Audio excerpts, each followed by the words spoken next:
Do you know how to tell a business story, specifically your business story?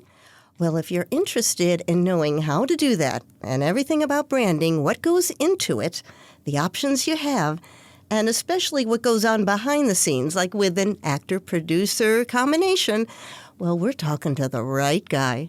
This is Maxwell Bentley of what is it called? Bentley Media here in Atlanta, Georgia. I'm just kidding. Maxwell and I know each other very well, but we did not coordinate our red shirts today. Just happenstance. You know, I'm really happy that we're both wearing red because red is a power color. Red is a color of people who are getting things done. And when you are wearing red and you have a red energy, it means you are taking action and you are making things happen for yourself and for the people around you that a previous version of yourself wouldn't have done. Oh, I love that. Yeah. Great. And it looks great against a beige background, right? Right. Yes. Hey, so we're talking about business storytelling today. Sure are. We're talking about branding and specifically the producer-actor dynamic. I'm coming to the table as a video producer. You're coming to the table as an actor. You have a very seasoned experience in acting and being on camera. And some of the folks watching might be business owners. You might be entrepreneurs. You might be actors yourself. And so we hope through conversation to be able to reveal a few of our own golden nuggets that you can take with you back to your industry or your business and be able to tell better stories and connect with your audience better. And that's what it's all about, because when it comes down to it, we're all storytellers. It doesn't matter what you're going to be making a video about. It could even be a mission statement, key initiatives, it could be interviews, but there is a story there. And that's something that actors know about. What is the essence of it? What is the thing that is supposed to be communicated? Who is your audience? And what do you want them to come away with? So we're going to dive into that just a little bit and have both sides of that. So first, Maxwell, if I can ask you, can you just tell me a little bit about the important elements of telling a story? Absolutely. I am in the middle of writing a book all about video marketing. And storytelling, of course, is the most important component. You can have a video that looks nice, that has great visuals, but if you don't have the right story, or if you don't even have a story at all, and you don't have the right message, then what's the point? There's a few components of a really, truly great story. One, which I consider to be one of the most important, is the relatable emotion. Stories by themselves, the situations that are in those stories may not be relatable, but the emotions within them are. Oh, that is so true. That is what actors have to identify as soon as you begin any kind of copy. It doesn't matter if it's a commercial or a TV script. What is being communicated? How do you feel about it? How does the character feel about it? How do you want the audience to feel about it? You're talking about the target audience. Mm-hmm. What kind of emotions do you want them to feel? Do you want them to feel confident, inspired? Maybe you want them to feel upset about something. Those are all components that are considered in the storytelling process. There's obviously more. There are stories of transformation. Those are particularly powerful. In fact, those are trending now in video marketing pieces, stories about how a customer, there's before situation, and then they work with you or your company, especially if you're a service-based company. And then afterward, how do they feel afterward? Where are they at now versus where they were? The old success story. Being able to identify those, especially the more powerful ones, those told properly and executed properly with the right visuals, the right music, the right sound bites, don't even feel like marketing material. They watch them, viewers watch them, and they say, wow, that's a really powerful story. And they don't realize it doesn't feel like marketing. So what shape can these stories take? I mean, are they interviews like you and I are doing right now? Could it be more of a behind-the-scenes look? Instead, is it somebody who might be on camera themselves? Maybe it's an actor as a spokesperson, or maybe it's the executive. I mean, what kind of form do most of your stories take? It depends on the brand. It depends on the intended audience and also the goals for the campaign. I like to have real people share their real stories as much as possible. There has been an association with marketing, commercials, etc. There's a word that gets thrown around called puffery. Puffery, when things are a little bit exaggerated or maybe the truth is stretched. And you see it a lot in hard sell TV commercials. And consumers are aware of that now. They don't like that. They don't really, the commercial might be successful at interrupting them, but may not be successful at winning them over emotionally. And emotionally is what drives that action. And so if it's a client success story, yes, let's have the real client. Let's help them be camera confident before their shoot so they can come on and share the raw emotions that the viewers are going to connect with. However, the other side of that, maybe it's a deeply personal story that the client would rather keep private. Maybe it's something very sensitive to them. Mm. Then we would take that real story and have an actor portray that. We also let the viewer know that it's an actor portrayal. We let them know two things. One, that it's a real testimonial, but it's portrayed by an actor because of the sensitive nature of that testimonial. I'm all about having executives on camera too. Again, we have a duty as producers, and you have a duty as an on-camera confidence coach to help them feel confident to be on camera so that they know who they are talking to, so that they can come across as their most authentic self in an otherwise unnatural environment. Oh, yes. Many of them are rather nervous about it, or they're not used to being a face that's out there on video themselves. That's right. But having a high-quality video from an executive sets a company apart because not many of them are willing to go on camera in the first place. And so having that confidence and it doesn't have to be a huge organization. Sometimes it's just an entrepreneur or maybe a solopreneur. When you're willing to put yourself on camera, whether it's an expensive setup like what we have here, or even a selfie video,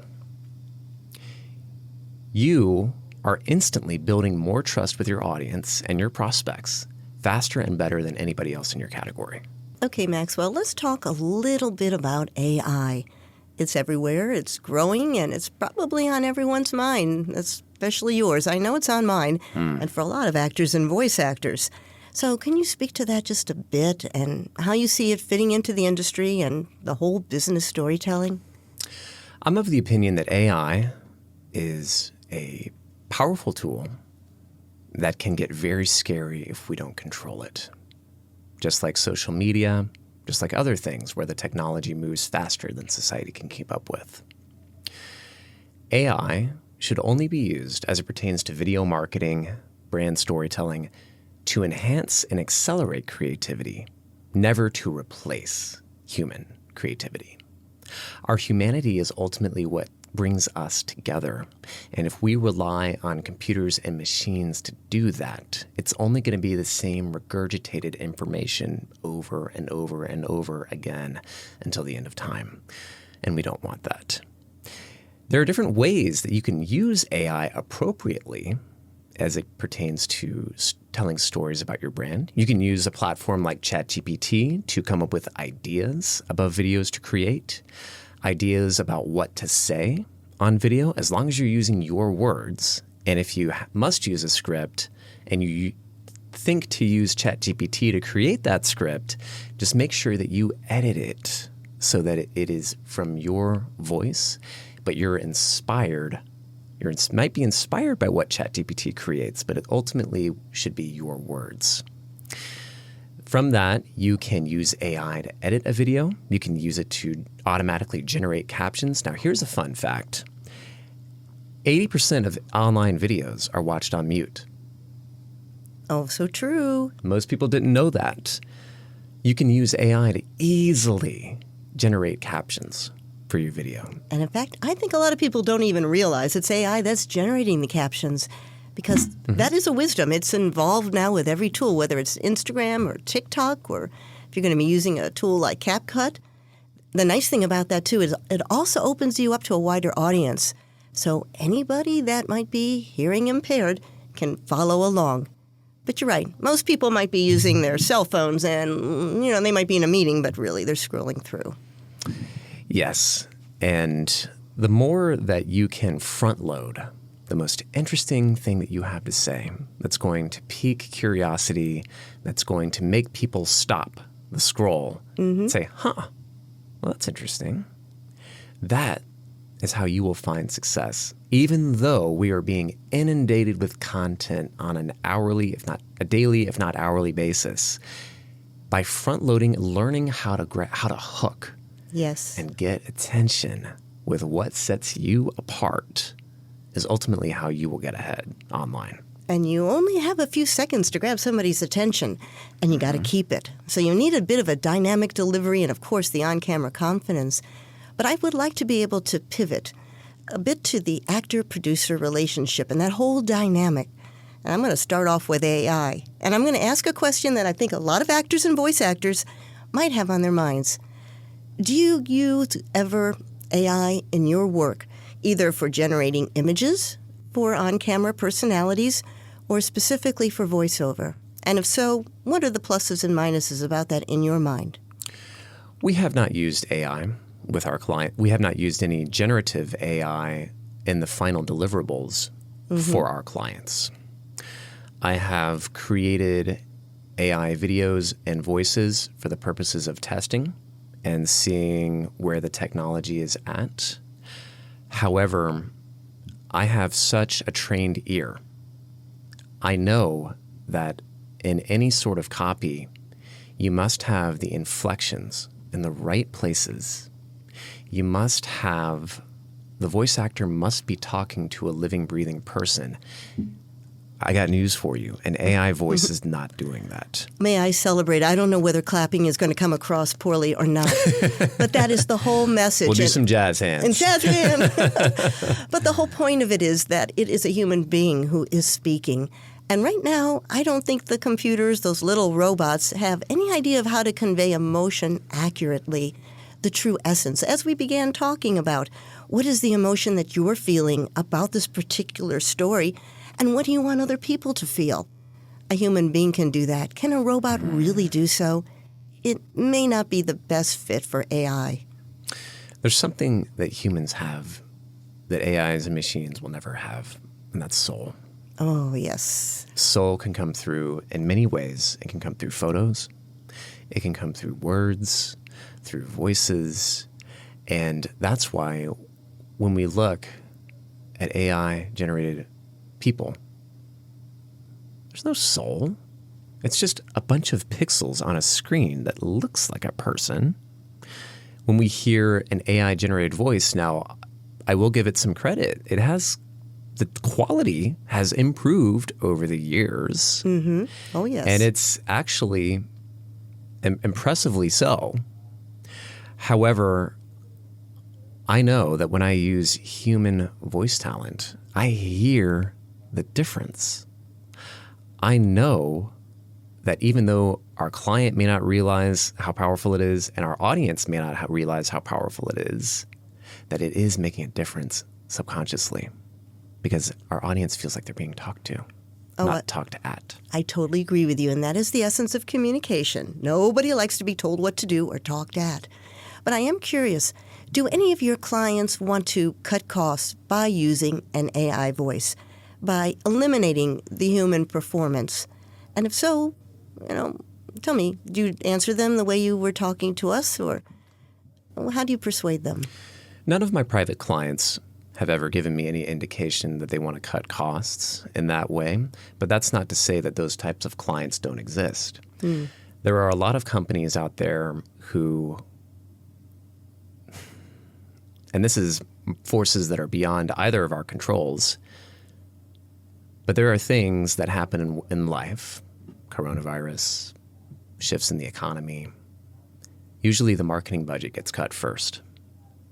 And when that happens, companies don't have a choice. And there are some projects where all they need to do is just convey information. Maybe that looks like an online course. Maybe that's some sort of back-end video campaign. In fact, I'm taking an online course right now where all of the information was written by humans, but it's being portrayed by AI avatars. And how do you feel about that? I mean, does it make you feel like there's somebody teaching you? Are you being involved with the script? Does it make you feel like you're being given proper attention? Or you just feel like you're being spoon-fed information? To its credit, I am absorbing the information. I am learning a lot, but it's lacking the human connection that would otherwise make it memorable. Okay. And do you think for most people that would be a problem? Because when you are learning how to do the e-learning, you are playing the role of a teacher. And you talk to your audience, not down to them, but to explain it, much as a classroom teacher would do at any level. So I'm rather curious to see how much AI fits that bill, and do you miss that human touch? I do miss the human touch. I think AI has its place. AI has actually existed far before it became a buzzword. Mm-hmm. When most people talk about AI now, they're talking about generative AI. And I liken it to using stock footage. You don't necessarily want all of your videos all of your clips in a marketing video to be stock, unless it's very high quality and you can tell the story really, really well. But if you are, like we've had situations before where we needed a very specific type of clip in a collection of footage that we had filmed live action. And so we were able to find a high quality piece of stock that we could put in, that we could cheat, so to speak. We changed the color settings to make it look visually similar to the rest of the footage, and it worked well. And I think you should use AI in the same way. There's going to be things that come up where you just need a quick fix, or you need, for example, we're recording in a podcast studio right now, and say I mispronounce something or I say the wrong thing. Well, I can use AI to create a voice model of my voice, go back and type in the correct statement, and replace that little piece of our very natural, very authentic human interaction. Okay, Maxwell, let's just talk about the actor and producer dynamic. Let's just roll the sheets back and just take a good, honest look at it. How often do you use real people, actors, and how often do you use voice actors? And most importantly, how do you find them? Do you go with agencies, the pay-to-plays, the casting sites? Perhaps you have an internal roster, or go with referrals, or just grab somebody off the street? Well, we primarily use voice actors. We occasionally will use screen actors. However, because of the type of work we do, which is story-based, testimonial, success story-based, we like to have actual clients and actual staff and business owners in videos as much as we can. Mm-hmm. Voiceovers. Some of the best actors I've come across have called me and they leave a voicemail. And here's why. When you're a voice actor, you are using your voice to make money and get work. And so find a way to get your voice out there in unique, personalized ways, like giving someone a phone call, which I know feels like a lost art these days. Well, I have to laugh here because I began my corporate career dialing for dollars, and it's come full circle. It has. And I've had other voice actors email me, and if I have time, I'll go to their website and I'll listen. And I'm listening for voice actors who are making a real connection, who are speaking to a living, breathing person when they are not reading, but they are conveying the lines. And there's a lot of voice actors out there who they sound alike from each other because they are reading. Each of their examples, they use the same voice. Like, I've listened to your work, Laura. You have a bunch of different character profiles in your work. I'm not surprised that you're keeping busy because you have different profiles of voices that you're able to use at the ready. And that is the type of thing that will keep any voice actor busy, along with not just reading and making your voice sound good. It has to start from the inside out. No, any good coach is going to tell you a pretty voice is not going to get you the work. It's like 10%, but the rest of it is training. What you do with it. Absolutely, and it has to be conversational. Anybody can read, but do you understand what the script is all about? And as we started off our conversation, what is the story? What is the emotion? What is the information that you're trying to convey? How do you want them to feel? And that is the acting and the voice acting. You know, it's not voice reading, it is voice acting. And I'm just so glad to know that you're looking for that real connection, that authenticity, which every video has to have these days. So I am very, very pleased to see that. And it's also rather hard for a robot to get there. It can sound good, but what you're telling me, it is the heart, the soul, that matters most. The only thing I worry about for you is that you're going to get deluged with a bunch of voicemail messages now. So depending on how much time you have, you'll either find some great people or you'll just be rolling your eyes and going, why did I do this interview? Well, you know what? I always love connecting with people. And it's been a pleasure to speak with you. These are all topics that I'm passionate about. I can tell you're very passionate about them as well. Oh, absolutely. And I'm excited that we got together and to have this conversation. Well, thank you for your time and thank you for watching, and we'll talk more later. Let's make it happen. We're going to wear red next time. You got it. It's our signature color.